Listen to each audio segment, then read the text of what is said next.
Hey guys, how y'all doing? I'm here to give you guys a recap on the new episode of Gundam Build Divers, which is on episode 22. Now, this episode right here looked really simple. Nothing much I can really give out, but one thing for sure is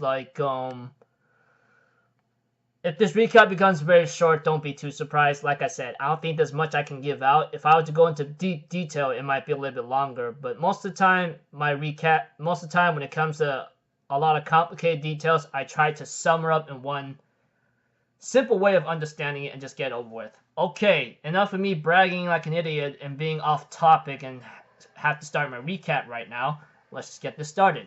We have to it that Riku and the others are pretty upset to see that Sarah gets captured, and we see to it that the patch will be done in a couple days. But however, we see to it that Koichi himself ends up having to contact Riku and the others saying that there's a possibility to save Sarah. But there's one issue though.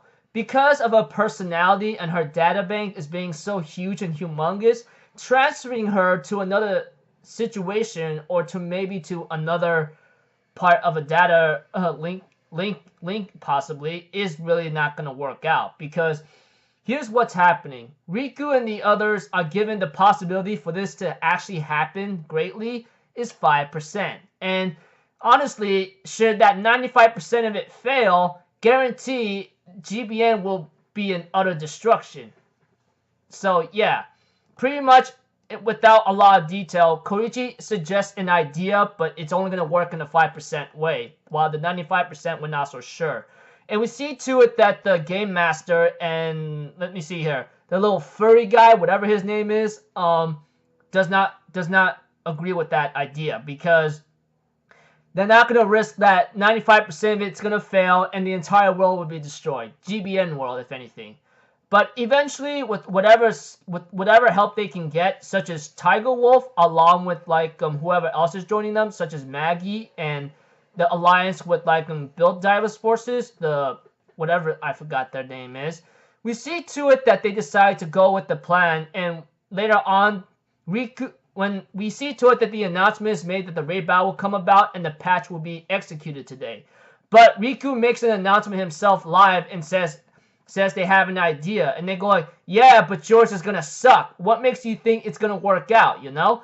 Or in other words, it's not gonna work out. Why do you think why should we even agree with your impossible to be possible? But Riku, on the other hand, suggests this way then. How about this? If we make the impossible possible, will you actually let us do it?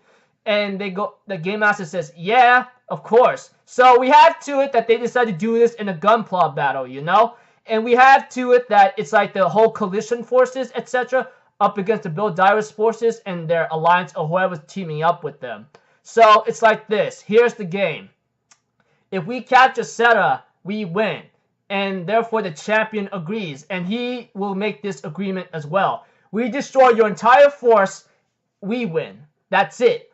And therefore, it's like an army against let's see here, 20 people or however many people there are against the Build Divers forces and alliance.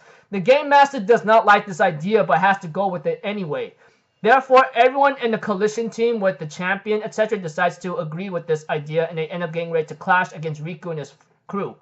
And of course, the one guy that Riku and his crew managed to defeat, that lizard-looking guy who made a challenge where you destroy our base or something, then you win. He decides to help him out with some kind of with having to arrive through the air. And we see to it that Riku and the others get ready to clash against an entire army, etc. Yeah. And we see to it that the preview of next episode, it looks like to me Tiger Wolf and Shahire, whatever that guy's name is, the one who says about Gunpla love, you can't defeat my love or something with Gunpla, etc., is about to clash against Tiger Wolf himself. So that's going to be really interesting to see, because we do know Tiger Wolf and Shahir have been butting heads to each other throughout this series, and I'm pretty sure if you guys kept up with the series to the very end, you would know. Okay, I'm pretty sure you guys might be confused. Why is Tiger Wolf joining up with Riku and not his force? Well, Tiger Wolf's force decides to team up with the coalition crew whatsoever. So he decides to leave the force and team up with Riku because he doesn't like the way how they're doing things, you know? Blah, blah, blah. That's the reason. And overall, simple summary without a lot of detail. Like I said, Riku and his crew found a plan, but it gets denied. In order for it to let them go with it, they decide to do a gunpla battle against an entire army against the few. A few stood standing against the many, if you want to call it that way. So, yeah, gunpla battle pretty much means like if Riku force gets Sarah, that means they win. They'll go with the plan. But should they lose the entire force, they will execute the patch and erase Sarah. So, like I said, simple episode, nothing much going on. Until then, I will see you guys in the next video. So, I'm Alpha people. Have a good day, and I'll see you guys next time, alright? Peace out. Bye-bye. Toot-toot!